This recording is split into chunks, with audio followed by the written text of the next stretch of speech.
नमस्कार, खबरों दे इस बुलेटिन विच तुहाडा स्वागत है।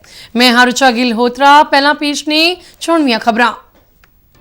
प्रधानमंत्री नरेंद्र मोदी ने जलंधर के आदमपुर हवाई अड्डे की नवी टर्मिनल इमारत सने कई प्रोजेक्ट राष्ट्र नूं कीते समर्पित।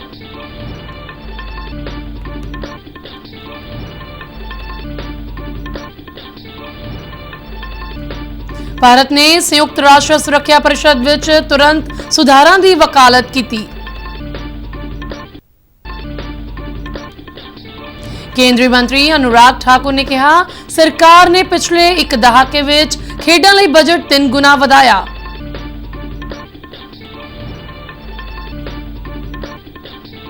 चोणां विच नौजवानां दी भागीदारी वधाउण लई मेरा पहला वोट मेरे देश लई मुहिम नूं लैके नौजवानां विच उत्साह।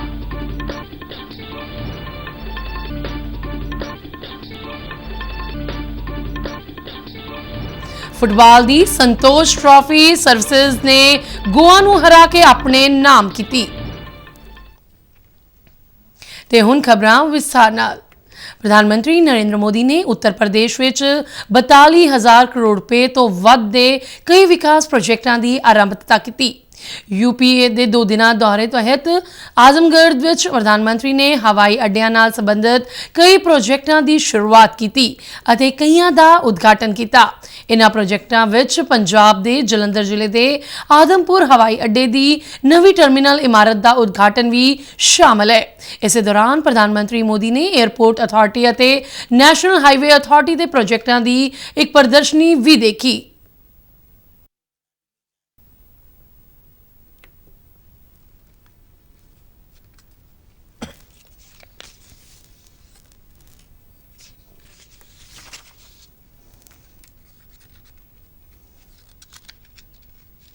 इस दौरान एक समागम में संबोधन करदे प्रधानमंत्री ने कहा कि यह प्रोजेक्ट देश के विकास की रफ्तार नूं तेज करनगे अते रोजगार के मौके पैदा करनगे।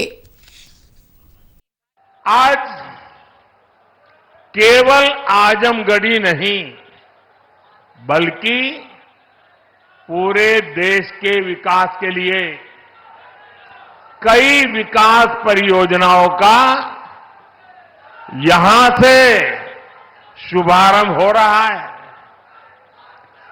जिस आजमगढ़ को देश के पिछड़े इलाकों में गिनते थे, आज वही देश के लिए विकास का नया अध्याय लिख रहा है।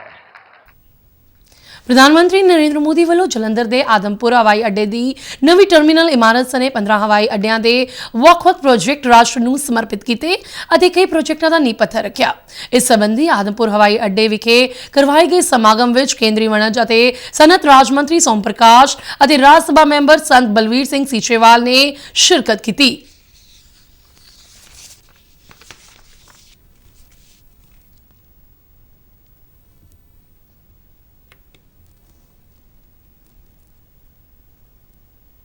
भारत ने एक बार फिर संयुक्त राष्ट्र सुरक्षा परिषद विच तुरंत सुधारां दी वकालत की है।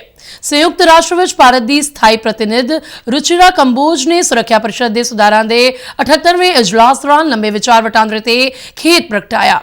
उन्होंने कहा कि इन्हां व्यापक सुधारां लई वचनबद्धता नूं लैके तकरीबन सदी का 1/4 हिस्सा बीत चुकिया है। वीटो शक्ति नूं लैके चिंतावां जाहिर करदिआं रुचिरा कंबोज ने कहा कि इस ताकत नूं सुधार प्रक्रिया विच रुकावट नहीं बनना चाहिए। उन्होंने तजवीज़ दी कि नवे स्थाई मैंबरां नूं उदों तक वीटो की वरतों नहीं करनी चाहिए जदों तक समीक्षा दौरान कोई फैसला नहीं लिया जाता। पेट्रोलियम और कुदरती गैस मंत्री हरदीप सिंह पुरी ने कहा है कि भारत कच्चे तेल की आलमी महंगाई नाल सब तो घट प्रभावित देशों विचों एक है। नवी दिल्ली विखे एक प्रेस कॉन्फ्रेंस में संबोधन करदिआं हरदीप पुरी ने कहा कि साल 2020-22 दरमियान घरेलू LPG दीआं कीमतां विच कौमांतरी बाजार विच 303% वाधे दे मुकाबले केवल 72% वाधा होया है। उन्होंने कहा कि पेट्रोलियम की आलमी महंगाई के बावजूद भारत विच पेट्रोल दीआं कीमतां विच 4.5% की कमी आई है। वख-वख चुनौतियों का जिक्र करदिआं केंद्रीय मंत्री ने कहा कि मौजूदा आलमी भू सियासी अस्थिरता एक वड्डी चुनौती है जिस नाल सप्लाई लड़ी प्रभावित हो रही है। इस उज्ज्वला स्कीम के बारे में बताना चाहता हूं, but before I go to Ujjwala, मैंने आपको सबमिट किया 14 करोड़ गैस कनेक्शंस को बढ़ा के माननीय प्रधानमंत्री जी को ने इसको 32 करोड़ तक पहुंचाया। ਕੇਂਦਰੀ ਖੇਡ ਤੇ ਯੁਵਾ ਮਾਮਲਿਆਂ ਬਾਰੇ ਮੰਤਰੀ ਅਨੁਰਾਗ ਸਿੰਘ ਠਾਕੁਰ ਨੇ ਕਿਹਾ ਕਿ ਕੇਂਦਰ ਸਰਕਾਰ ਨੇ ਪਿਛਲੇ ਇੱਕ ਦਹਾਕੇ ਵਿੱਚ ਖੇਡਾਂ ਲਈ ਬਜਟ ਅਲਾਟਮੈਂਟ ਨੂੰ 3 ਗੁਣਾ ਵਧਾਇਆ ਹੈ। ਉਹਨਾਂ ਕਿਹਾ ਕਿ 2013-14 ਦੇ ਮੁਕਾਬਲੇ ਸਾਲ 2023-24 ਵਿੱਚ ਇਹ ਅਲਾਟਮੈਂਟ 3,397 ਕਰੋੜ ਰੁਪਏ ਤੋਂ ਪਾਰ ਹੋ ਗਈ ਹੈ। ਉਹਨਾਂ ਕਿਹਾ ਕਿ ਖੇਡਾਂ ਦੇ ਬੁਨਿਆਦੀ ਢਾਂਚੇ ਦੇ ਵਿਕਾਸ ਤੇ ਵਿਸ਼ੇਸ਼ ਤੌਰ ਤੇ ਧਿਆਨ ਕੇਂਦਰਿਤ ਕੀਤਾ ਜਾ ਰਿਹਾ ਹੈ। ਓਲੰਪਿਕ ਖੇਡਾਂ ਦੀਆਂ ਤਿਆਰੀਆਂ ਨੂੰ ਲੈ ਕੇ ਉਹਨਾਂ ਕਿਹਾ ਕਿ ਚੰਗੇ ਪ੍ਰਦਰਸ਼ਨ ਲਈ ਖਿਡਾਰੀਆਂ ਨੂੰ ਹਰ ਸੰਭਵ ਮਦਦ ਦਿੱਤੀ ਜਾ ਰਹੀ ਹੈ। ਮੁੱਖ ਮੰਤਰੀ ਭਗਵੰਤ ਸਿੰਘ ਮਾਨ ਦੀ ਅਗਵਾਈ ਵਿੱਚ ਚੰਡੀਗੜ੍ਹ ਵਿਖੇ ਹੋਈ ਪੰਜਾਬ ਮੰਤਰੀ ਮੰਡਲ ਦੀ ਬੈਠਕ ਦੌਰਾਨ ਕਈ ਅਹਿਮ ਫੈਸਲਿਆਂ ਤੇ ਸਹੀ ਪਾਈ ਗਈ। ਮੰਤਰੀ ਮੰਡਲ ਵੱਲੋਂ ਹੇਠਲੀਆਂ ਅਦਾਲਤਾਂ ਦੀਆਂ 3,842 ਅਰਜ਼ੀ ਅਸਾਮੀਆਂ ਨੂੰ ਪੱਕੀਆਂ ਅਸਾਮੀਆਂ ਵਿੱਚ ਤਬਦੀਲ ਕਰਨ ਨੂੰ ਹਰੀ ਝੰਡੀ ਦਿੱਤੀ ਗਈ।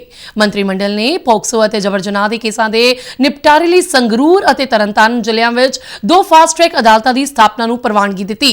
ਇਸ ਤੋਂ ਇਲਾਵਾ ਮੈਡੀਕਲ ਅਫਸਰਾਂ ਦੀਆਂ 199 ਅਸਾਮੀਆਂ ਬਹਾਲ ਕਰਨ ਅਤੇ 1,390 ਅਸਾਮੀਆਂ ਸਿਰਜਣ ਨੂੰ ਮਨਜ਼ੂਰੀ ਦਿੱਤੀ ਗਈ ਹੈ। ਕੈਬਨਿਟ ਵੱਲੋਂ Punjab food grain transportation policy 2024 ਨੂੰ ਵੀ ਹਰੀ ਝੰਡੀ ਦਿੱਤੀ ਗਈ।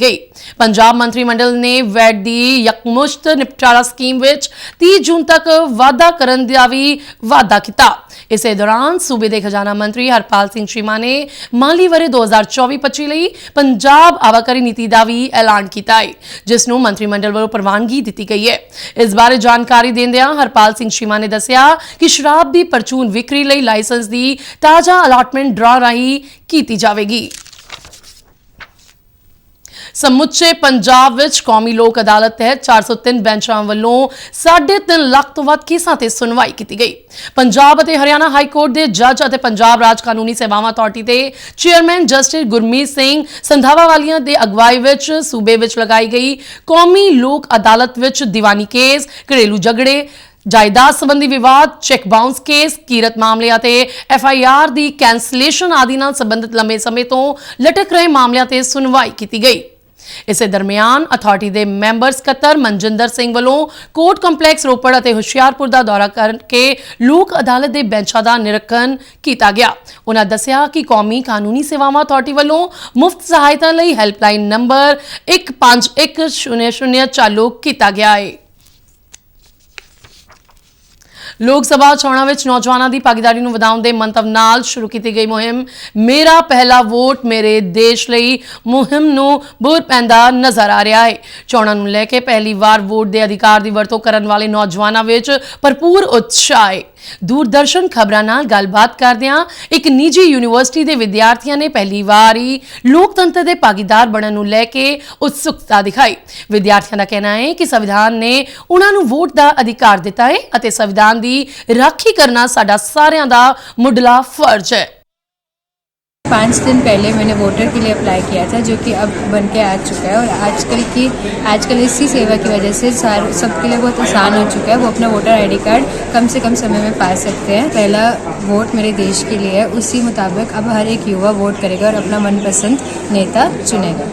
ਅੱਜ मैं बहुत खुश हाँ क्योंकि ਅੱਜ मैं अपनी वोट बनाने जा रहा हाँ। सारिਆਂ ਨੂੰ अपील करदा कि वोट पानी चाहिए है तो मैं भी पाऊँगा वोट।